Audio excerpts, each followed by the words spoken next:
I think this might be just the perfect representation of what's happening between American and Israeli relations right now.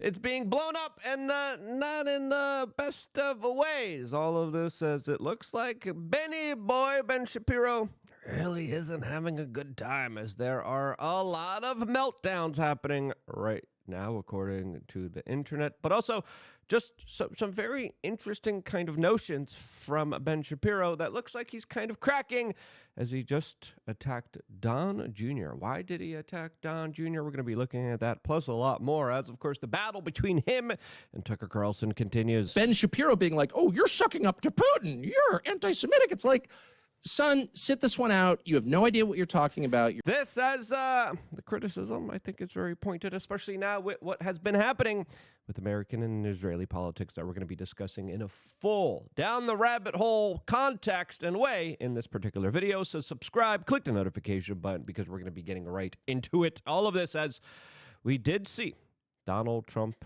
actually reach out and talk to Bibi Netanyahu for the first time in a long time, ever since we had this horrible incident in Washington, D.C., where we saw two young people that were targeted and sadly lost their lives because of the politicization of the leftists, as there's still some questions remaining about that particular event. But this is not that particular video.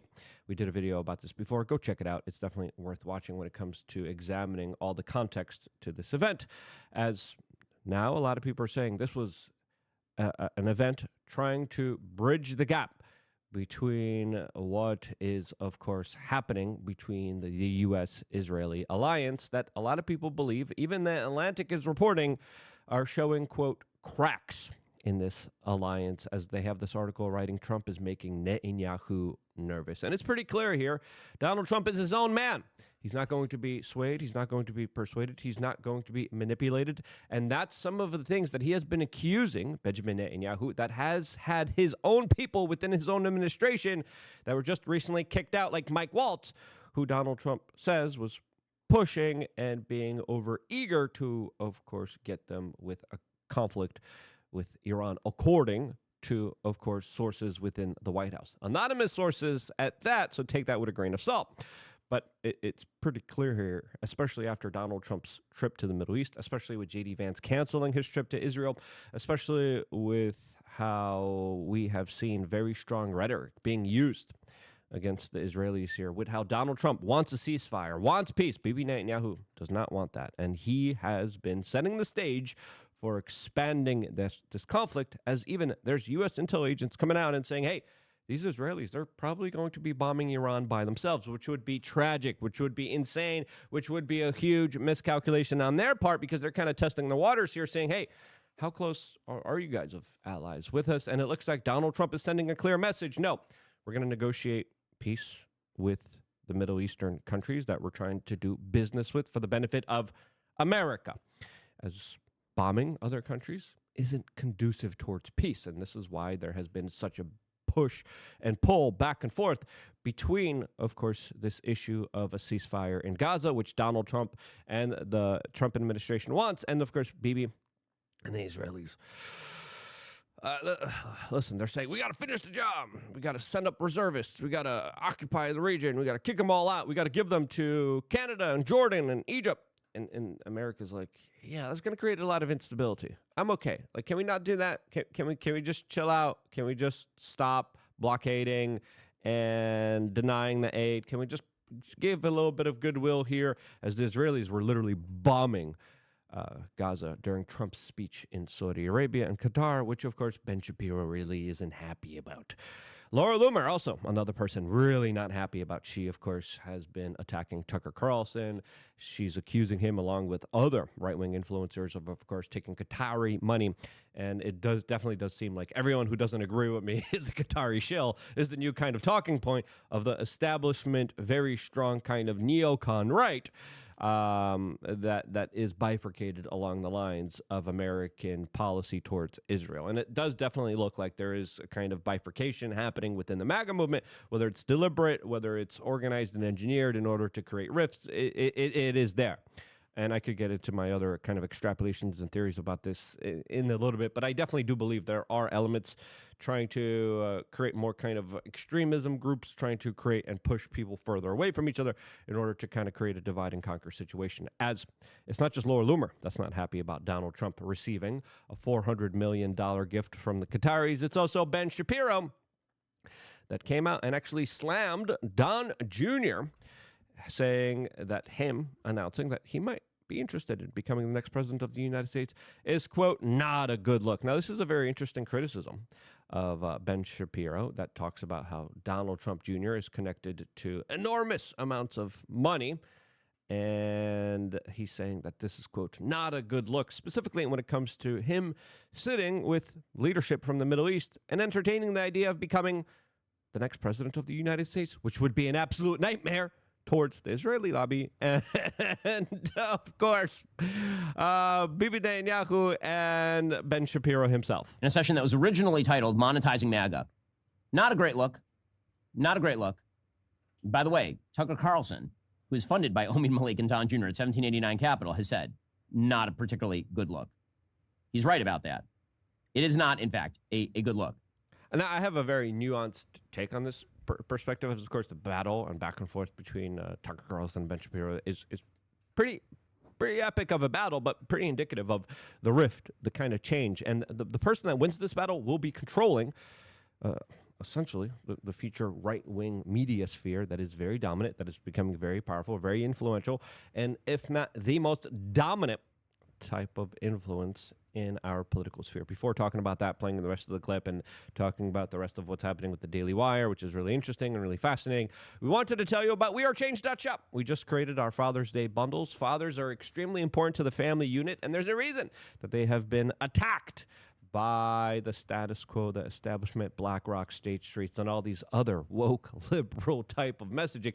And it's really kind of horrible what they do with the kind of subliminal propaganda trying to undermine the role of fathers. Father's Day is coming up. Make a bold statement and say, hey, whether you were a good father or a bad father, you still were my father. And I want to, of course, a lot of people haven't forgiven their parents, too. You should forgive your parents, whether it's your mom or father. You get past that trauma. I've been meeting with some interesting people here. A lot of people are broken mainly because of what happened. The best way to move forward, forgiveness, whether they deserve it or not, you deserve to forgive them.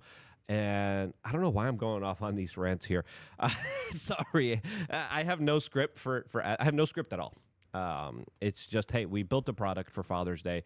I think fathers need to, of course, have a resurgence in this country. And I think once fathers start being great again, and once fathers start being appreciated again, the world would be a well better place. You could see in society, not a lot of people have fathers and father figures. That's why we created our Father's Day bundle. We made it easy on you ladies, the few ladies that are watching or few sons that are watching. Look, all you got to do, bada bing, bada boom, buy this.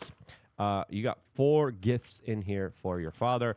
We make it nice. You just put your name on it. You literally just take off the shipping label on the back. The shipping label will be here. And boom, you got a nice gift. You got a cool hat. You got 3 types of supplements out there. And we just made it very convenient for you guys. The magnesium mist, great for sore muscles. Again, the older I get, the more sore muscles I get, especially after I hit the gym. And I just put some magnesium mist on there. I take some fish oils for my brain and heart health. And then I take ashwagandha to boost my testosterone. I take ashwagandha 1. This is a perfect gift because you want to make sure you don't take ashwagandha for too long of times and periods. You want to take it once a month. You want to take it 1 month out of the year, excuse me. That's what I personally do. That's what I personally would recommend to do if you are someone that should be taking ashwagandha. There's some people that are pregnant, shouldn't be taking it.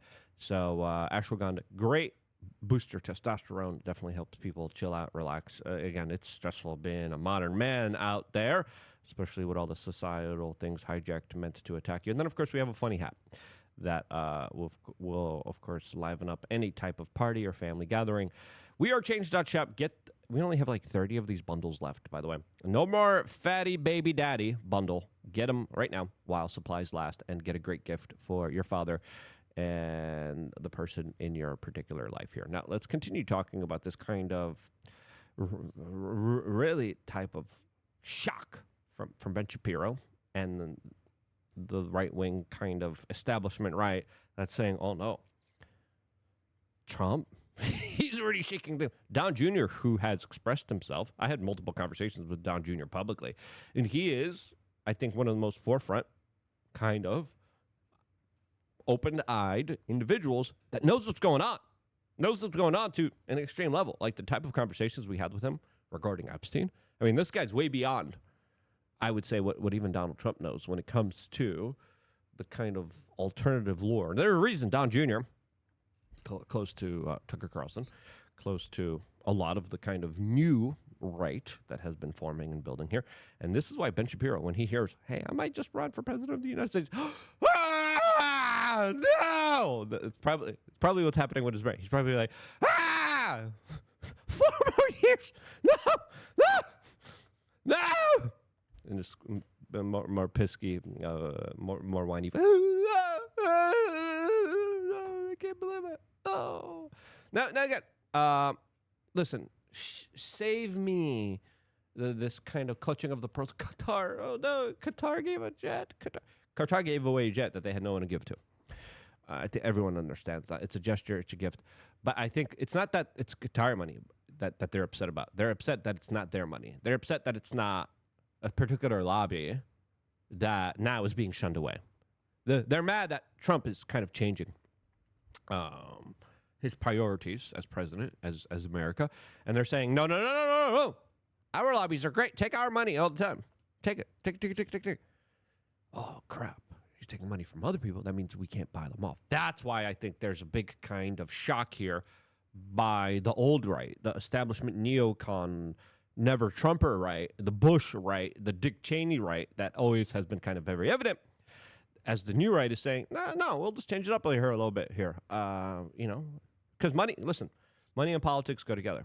And when we look at how all of this is kind of unfolding and how it's kind of being expressed here, it clearly is showing individuals saying, no, we want the influence. We want to buy people off.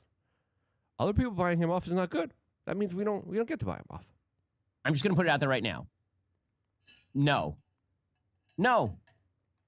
Okay, dynasties. No! Listen. Trump Jr. No!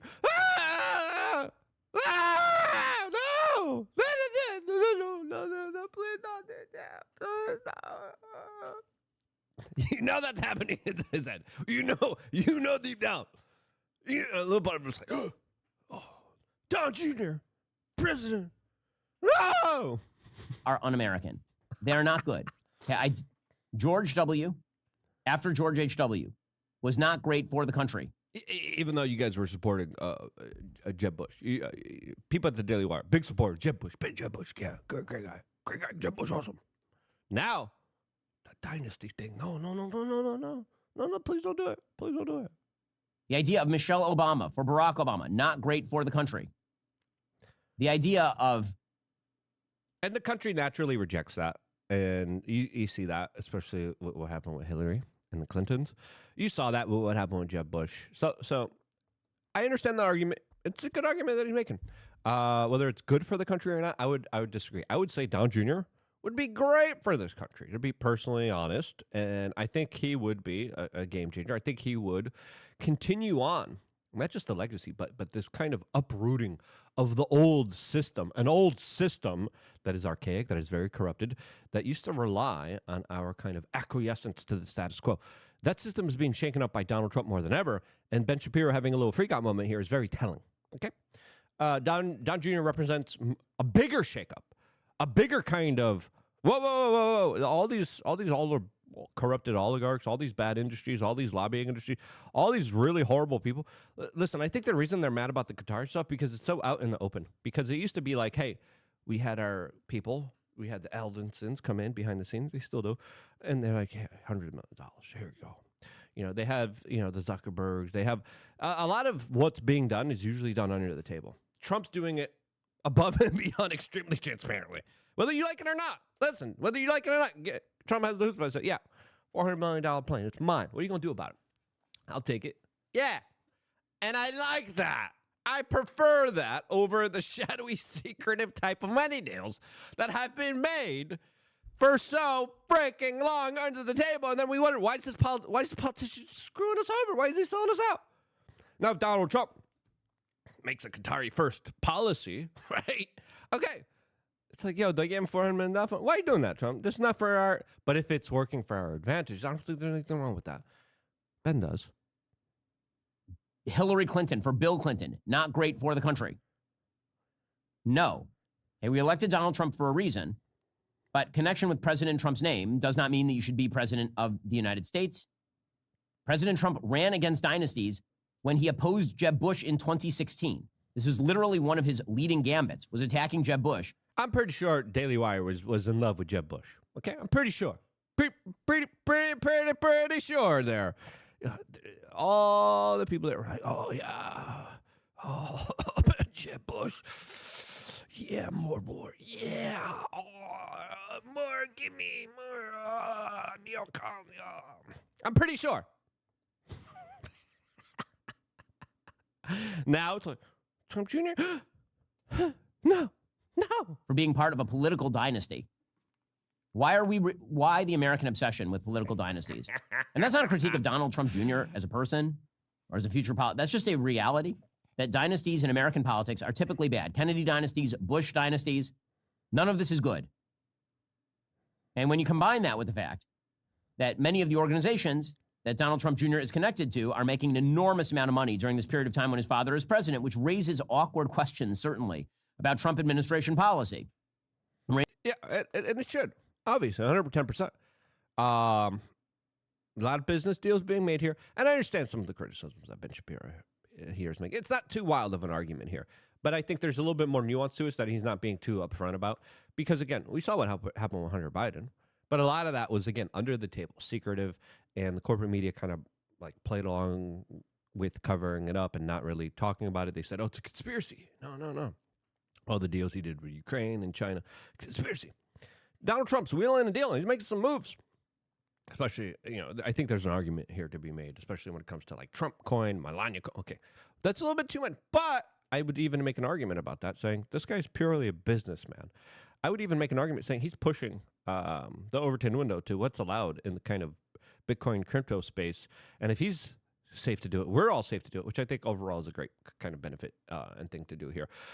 I think, our government is very kind of open and transparent, more than it ever has been under any other administration. Clearly, we see a lot of these business deals. Clearly, we see how a lot of this stuff is kind of unfolding and breaking here. Donald Trump has been one of the most investigated persons on the face of this earth here. And he was making deals. Jared Kushner was making deals. Jared Kushner was kind of protected here. He's not in this administration here. But Don Jr., and all of the relatives around him were highly investigated. And they found no wrongdoing. So for Ben Shapiro to say, no, it's bad. No, they're doing something unethical. Well, you're hinting that they're doing something unethical, illegal, or bad here. I don't think it's bad. And guess what? If the former deep state intelligentsia thought that what they were doing was bad, they would have prosecuted them for it. I don't think they did anything bad. I don't think they're doing anything bad now. I think they're doing it in a more honest, radically transparent way. And I think that's really pissing people off because now all the secret stuff that they had, all the games that they had rigged before, they're not working. You know what else is not working? According to some sources, the Daily Wire. A lot of people are saying, now this is lore too. There's a lot of anonymous sources, so take it with a grain of salt here. Okay, let's be intellectually honest here, but we have a lot of articles saying the Daily Wire's doomed quest for pop culture relevance. And again, they have tried. Some of the stuff the Daily Wire does, not bad at all. Listen, let's not be a full-on hater here, okay? Let's not be a delusional type of just lunatic here. I do believe some of the hate that the Daily Wire gets, it's just not granted. And a lot of it is just sensational. A lot of it is just because people just want to see the outlet do bad. But it's clearly evident here that the kind of Ben Shapiro, right, isn't winning the war here and isn't winning the kind of cultural relevancy. Salon has an article here. Ben Shapiro's cracking under the pressure to shill for Trump. As the Qatari jet really kind of broke a lot of people here. And I think it's telling with the arguments that I made here. There's also, stories about Daily Wire, Ben Shapiro trying to get someone to buy Daily Wire, trying to get big backers and big money. The Daily Wire eyes growth investment in 2025. the Daily Wire, I think, is a successful business and enterprise with a huge amount of followings, huge amounts of subscribers. And I disagree with a lot of their kind of takes here, especially when it came to the coup, especially when it came to their kind of reaction to all of this. Granted, they came out and said, yeah, we were kind of wrong about that, which, you know, still better than nothing. But is the Daily Wire going to be doomed? They have a lot of money. People don't understand how much money they have. And I don't think they are. I think a lot of this talk about, will they lose cultural relevancy? Are they losing this debate? Yes. Does that mean it's the end of their whole media empire? Honestly, from my kind of insight, I don't think so. And I think when it comes to, you know, criticizing and talking about this type of stuff here, we have to be even keeled. We have to be, you know, respectful. We have to be nice. We have to be intellectually honest with ourselves here. Because it's nice to say, you know, these guys suck. It's easy to say that. But let's be honest here. This rift here is fascinating. And it's what I see, a rift that's going to be happening and unfolding here in the future that I think only will be bifurcated that much more. If you agree, share this video. If you think it's a bad thing that this is happening, let me know why down in the comment section below. I always appreciate your constructive criticism. I always appreciate you guys being able to watch these videos all the way till the very end. Get the Father's Day bundle while supplies last. Really great products, really great stuff. I love you guys. Stay tuned for more, all here exclusively on youtube.com/wearechanged.